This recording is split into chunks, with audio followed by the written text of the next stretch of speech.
મુખ્યમંત્રી શ્રી ભૂપેન્દ્રભાઈ પટેલે આજે રાજ્ય સરકાર દ્વારા અંદાજે 200 રૂપિયા કરોડના ખર્ચે પ્રવાસન સ્થળ તરીકે વિકસાવવામાં આવી રહેલા પોરબંદર નજીક આવેલા મોકરસાગર જળપ્લાવિત ક્ષેત્રની મુલાકાત લઈને સમગ્ર પ્રોજેક્ટના નિર્માણની સમયાવધિ અને પ્રવાસીઓ માટેની સુવિધાઓ બાબતે વિસ્તૃત જાણકારી મેળવી હતી.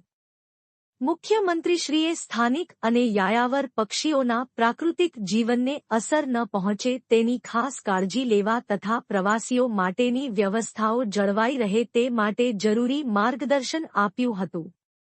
અત્રે ઉલ્લેખનીય છે કે માનનીય વડાપ્રધાન શ્રી નરેન્દ્રભાઈ મોદીએ મોકરસાગર જળપ્લાવિત ક્ષેત્રને પ્રવાસન સ્થળ તરીકે વિકસાવવાના પ્રોજેક્ટનું ઇખાતમુહૂર્ત કર્યું હતું.